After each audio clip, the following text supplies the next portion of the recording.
may mga pagkakataon po kailangan umalis para po sa pamilya natin at para po makasupport din po sa ating paggawain yung mga nandito. Ito na yung background. 12 years na po, no, mula po na itatagal ng simbahang ito. Tama po ba, Pastor? Yeah, 12 years na. At kahit malayo po kami, nakikita po namin kayo kung paano po supportahan yung ating pong church na nandito. And behalf of Sister Jolie, yung kapatid ko po, lagi po namin kayo nakikita sa mga church services, sa pagsamba dito. At natutuwa po kami na kahit kami po ay nakabilang sa church sa Canada, pero kami po yung buong taga dito, di ba? Babalik po kami dito. Ito po ang aming original na fellowship na samahan ng tunay na pananambahan dito po sa Tarlac o dito po sa Panitin. At nakita po namin ang ating pong pastor ever since the world began. Sabi nga po nila, si pastor ay nandyan nakaalalay sa atin. Kahit pagod yan, no? Kung may problema tayo, minumotor niya kahit gabing-gabi. Alam po namin yun, pastor. Ramdam po namin. Imagine po natin, ilan pong miyembro ni pastor dito, mag-isa lang po niya. Hinahawakan niya bawat isang miyembro, di ba? Bawat problema natin, na-absorb niya. Siya po yung shock absorber. Kung tutusin po. Lahat po ng problema natin, nadadala po natin sa kanya. Kung alam po natin kung gaano po kabigat yun, siguro po, kasing laki na ng mundo, tutusin yung hinahawakan niya. Pero, paano po, hindi po tayo nagtataka, paano po niya yun paano na po niya nadadala, paano po niya yun nasusolve, paano niya nagagawa yung tungkulin niya. Napakahirap po nung tutusin. Ang daming challenges po sa buhay ng isang pastor. Nakapaglingkod po kami, Brother Ernie, wala po akong nakitang gift sa akin na bigla maging pastor, Kasi, alam ng Panginoon kung saan niya po siguro ako ilalagay, pero kapag ako siguro po yung naging pastor, baka isa na po ako dun sa gumim up na pastor, Dahil sa Kaya, ang naniniwala po ako na ang Panginoon po ay binibigyan tayo ng kanya-kanyang tungkulin. At naniniwala po ako, sa generation ni pastor, pag siya po pagdating ng araw, ay nagkaroon na ng diploma, tinawag na ng Panginoon. Mayroon tatayo ilalagay ng Panginoon dito. Hindi niya pababayang magpatuloy yung gawain. So, bilang kami na nandoon po, Pastor, hindi ka namin nakakalimot. Talaga po yan. Napakalapit po yung loob namin po sa inyo. Pinili namin kayo yung aming pastor. At nung sinabi po ninyo na itataguyod natin, itatatayo ng Diyos ang bahay-sambahan niyo sa Ventinilla. Kami po ay sumama sa panalangin, nakisama kami sa panalangin upang mabigyan katuparan yung ating pong church na magkaroon dito. Imagine po ninyo, yung mga taga rito, hindi na pupunta ng bayan para sumimba pa po doon. Nandito na yung church. Tayo na lang po yung gagalaw para imbitahin natin. Dito kayo mag-church kasi nandito. Hindi na kayo mamamasahe. Hindi na kayo, nandito na lalakarin lang ninyo. Bibisikletahin na lang ninyo, nandito na kayo sa church, Napakaganda ng church natin na binigay ng Panginoon at patuloy nating alagaan. Pastor, mahal na mahal ka namin. Kami mga dito sa Barrio Ventinilla, Rangayan, kung saan man po kami kabilang na barrio na nandito ngayon sa bahan na to. Rest assured, Pastor, sa abot kaya din namin kung ano po yung maitulong namin, okay? Kami naman po ay nakahanda naman po, whatever po, sa mga anibersaryo. Wala ako pa yung uwi na ng 30, pero kayo magkakaroon ng party sa 31 ba, brother? Sa 1. Mag-iiwan na lang po ako ng konti para po sa inyong barbecue.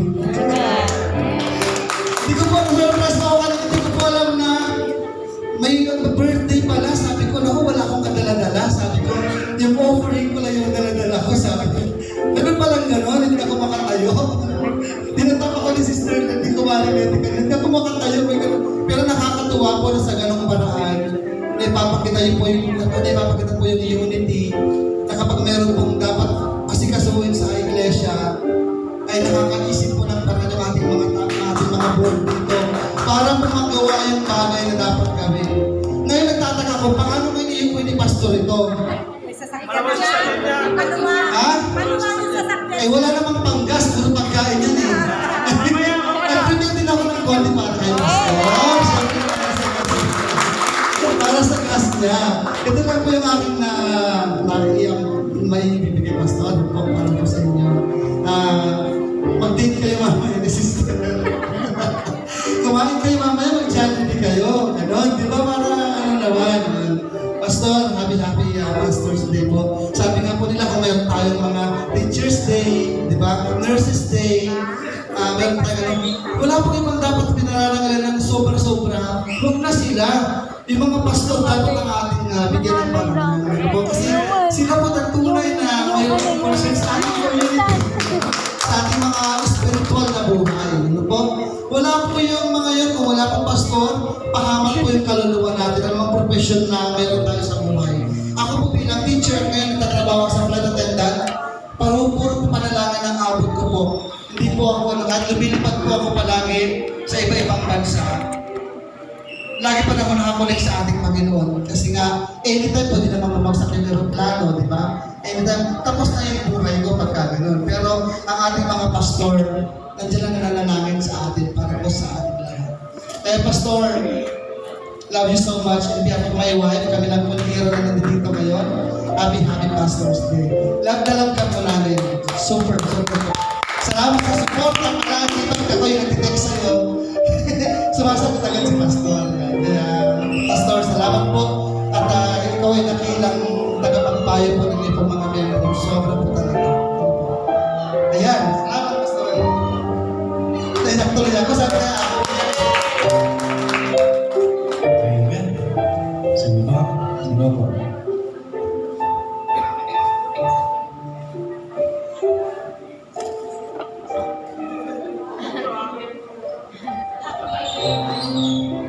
Meron.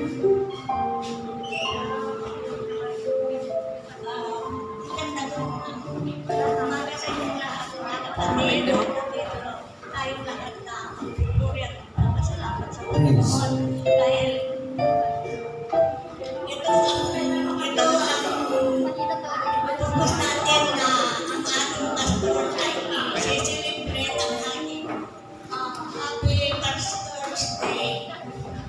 Mga anak ko, kanyung kasama yung mga niya, ako, nakadali ko yung nagsaka na isutip. Anong daydaya tayo, hindi pa na celebrate tayo, hindi Pastor's Day. At inanta, ito yung nagyaman din ang pasalamat ni Pastor.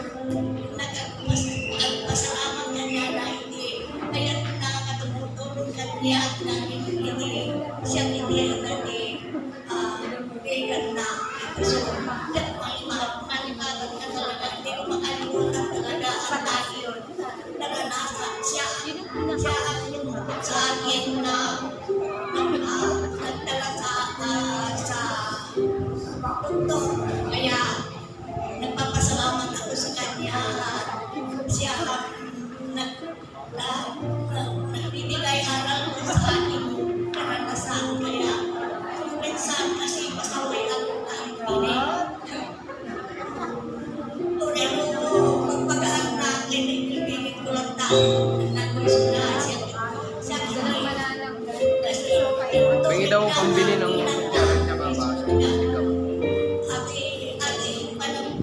panagtay tayo kung nagpasalamat ko kanya na ma-focus na may pag-aliti naging magandang salamat Pastor nandiyan na naayun niya taga na nagkatuwa na naging nga natin maya salamat yeah.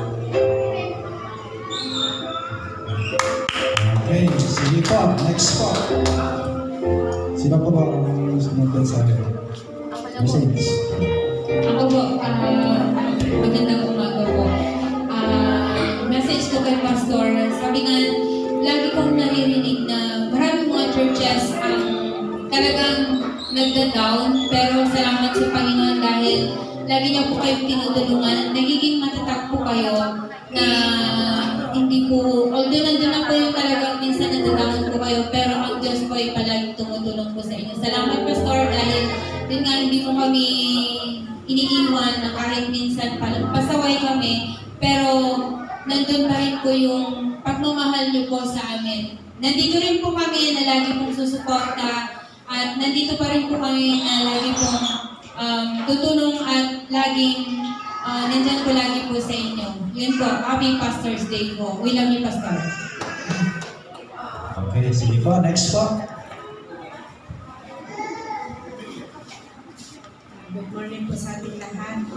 Ang mensahe ko sa ating mahal na pastor, sobrang salamat dahil ikaw ang itinalaga ng Diyos dito sa simbahan, dito sa Victorious Baptist Church. Maalala ko lang 12 years na nakaraan na sama-sama tayo kahit saan kang pumunta. Dito lang kami sa likod mo, Pastor. Lagi ka namin susuportahan sapagkat mahal na mahal ka namin bilang miyembro. Yun lang. Yeah. Sige po. Sino pa po? Sino po yung nais na magbigay ng mensahe ng ating pastor?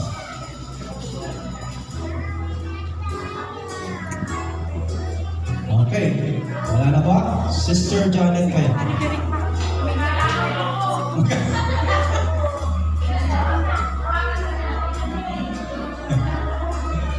Okay. Kung wala na po, ay lubusin po natin yung kagalakan, yung kasiyahan ni Pastor. Ayun. Sister Janet, halika na. Ikaw na daw ang last. Last na mag-mensahe.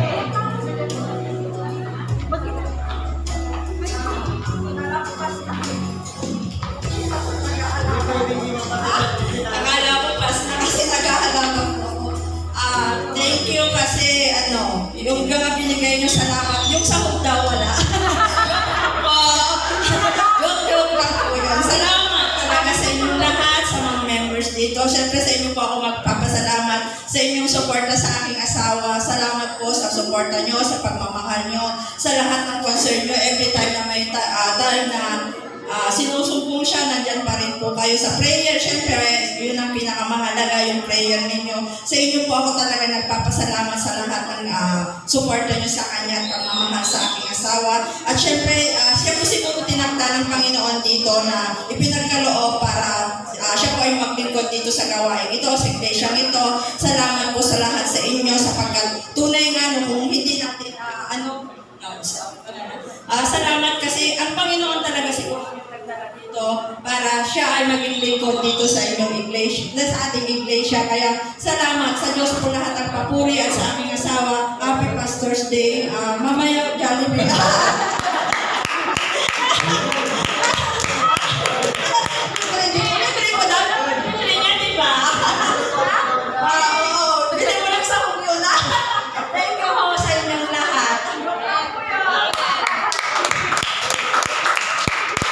Amen. So yun po. Pastor, mula po sa mga officers and members, ay mayroon po rin po kami inihanda na mas mapasaya pa namin kayo sa aming ibibigay na ito. So dinars, pakibigay po yung ating pong box na maliit. Cake. At may malaking box na binigay at may maliit na box na binigay. So yan. Pastor?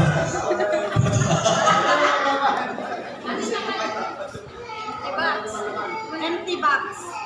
Yan, Pastor. Tignan niya, Pastor, ano yung nakalagay ng sulat.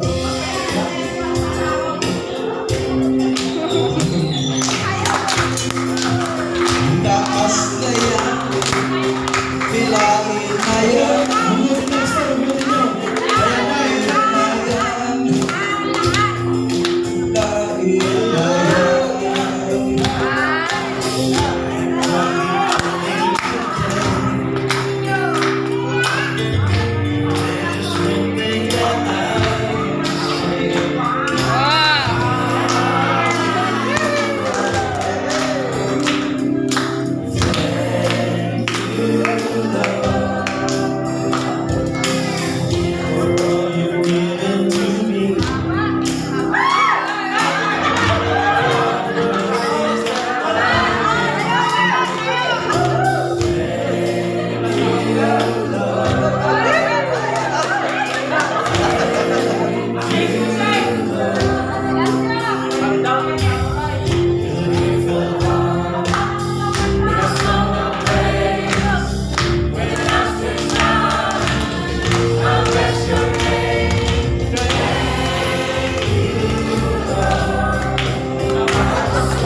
ng gift para kay Pastor. So happy Pastor's Day po. Palakpakan mo natin ang mga doktor.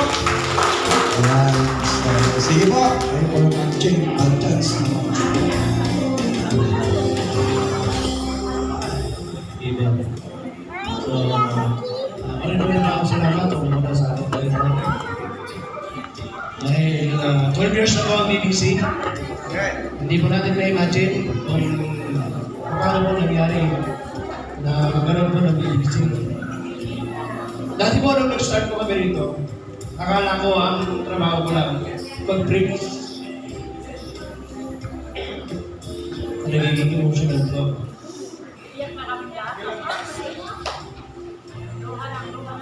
Kasi alam ko nung dati, pag nag-pastor ako rito, mag-preach lang ako every Sunday. But later ako nang lumalakad po ay ang dami ng problema. Yung problema ako sa church, paano magkakaroon ng church meeting, paano magkakaroon ng lote, ang dami. Sabi ko, Lord, akala ko pagpapastor, pag-preach lang. Sabi ko, 40 ko yun eh. Madaling mag-preach, pero may harap maghantin ng problema. Sabi ko ni Brother Man, ang hirap mag-pastor when it comes to management. Kasi lahat ng problema niyo, problema ko. Lahat ng pasan niyo, pasan ko.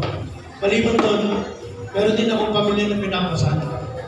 At lahat ng problema ng church, akin. Kaya alam niyo po, kalagan sa mga pastor, ang sakit stroke. Bakit na-stress? Sa sobrang bigat at hirap ng mag-pastor. Last time po ay nakasama kong maraming pastor at ang sharing time po is about the traveling of the church. Na kung saan marami po mga pastor ang gusto lang mayaman pag-design. Dahil hindi po biro ang pastor sa titulan po. Pero every time po na meron ganitong appreciation na kapalakas po. Yung makita ko po kayo masaya, alam ko kung saan kayo para supportahan ako. Masaya po ako. Kumbaga nare-recharge po ako para magpatuloy. Alam niyo naman po condition to, how many times stroke na po ako, still survive po ako sa aking kalusugan. Dahil alam ko gagamitin pa ako ng Diyos. Amen. Kaya pakiusap ko, huwag niyo na akong i-stress.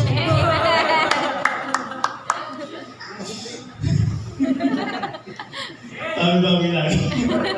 Kasi alam niyo ba, ang hirap talaga ng pastor. Actually, ako nung naging pag nare-realize ko, ba't pa ako ng pastor? Ba't ako tungkol sa hamon na magtayo ng Victorious Baptist Church?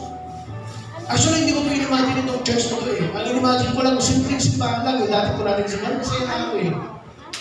Pero sabi ng Panginoon, hindi yan ang calling ko. Hindi lang yan ang makakabit ko. Kaya tingnan niyo po ang Victorious Baptist Church, very victorious. Not because of Pastor Manny, but because of God. Amen. Nandito ako at nandito po kayo. Actually, ang BBC po ay kompleto. Yes ako dahil meron tayong mga galing ng choir. Yes ako dahil may mga galing tayong musician. Yes ako nandito yung mga leaders. Very supportive. Alam niyo po, number 5 na fact kung bakit marami nagre-resign na pastor. Ito po ay fact ito. Ito po ay according po sa survey. Number 5 reason bakit nagre-resign ng mga pastor because lack of support ng mga leaders. Hindi nila maramdaman at hindi nila makita ang support ng mga leaders. Kaya instead na magpatuloy na nagre-resign na. At marami ng churches ngayon na walang pastor. Bakit? Kasi wala na gusto mag-commit. Sabi nga ni Bishop Daniel last time, kami, lahat ng anak ng pastor ayaw ng pastor. Halos lahat ng anak ng pastor ayaw ng pastor. Bakit? Kasi nakita nila ang hirap ng buhay ng pastor. Pero ngayon, dahil nakita nila kung paano i-appreciate at paano suportahan ng pastor, marami ng anak ng pastor gusto mag-pastor. Kung wala akong anak na lalaki, sana magkaroon pa kami ng anak na lalaki para may success ko. Bale mo siya, si Sarah, di ba? O si Sarah, nagkaanak-anak ko natin. So, unang-una salamat sa Diyos. Ang BBC existing for 12 years. Dahil sa biyaya ng Diyos at sa support ko ninyo. Kung wala pa kayo, kahit ano galing yung Pastor Manny, kahit kaano matalented si Pastor Manny, walang nangyayari. Because natin kayo, nagiging successful ang Victorious Baptist Church. Salamat. Nawa, huwag po kayo magsawa na suportahan ang BBC Church. At nawa kung din po kayo magsawa na laging intindihin si Pastor Manny. Alam niyo po, ang nagiging problema ko po kasi ngayon yung health ko po. Alam naman po ninyo yan. Last time lang, nung anniversary pa natin, umabot po ng 525 ang blood sugar ko. Na almost mahimatay ako, hindi ako makahinga, pero sa Diyos po papuri, buhay pa po si Pastor Manny. Kagabi lang po, ilan po si Liz ko, ilang beses ako nagpa-BP. Ang BP ko po kagabi is 180 over 120. Sabi ng doktor sa akin, hindi na pwedeng magkaroon ng BP na lagpas 150. Kasi pag lumagpas ka pa ng 150, sabi na pwede ka na ma-stroke. At pag na-stroke ka pa, one time sabi niya, hindi ko nakakayanin. Hindi ko nakakayanin kasi nakaka-stroke na po ako eh. Hindi ko nakakayanin. May putok na po yung utak ko. Yung ugat ko sa utak ko, may putok na po yan. According po sa CT scan. Kaya sabi ng doktor, iwasan mo lang may stress kasi pag na-stroke ka pa, isang beses, pwede ka na pumatay. Nag-praise God po, still alive in kidney, si Pastor Manny. And thank you sa mga prayers ninyo na kung saan hindi nyo ako kinakalimutan. Para sa kalusugan ko, kalakasan ko, at ang sabi nyo nga, hanggang dumating ang Panginoon, kasama tayo. Merong iwanan. Wala akong iwanan, hanggat ako po ay tinawag ng Diyos magpastor ng BBC. Magpapastor.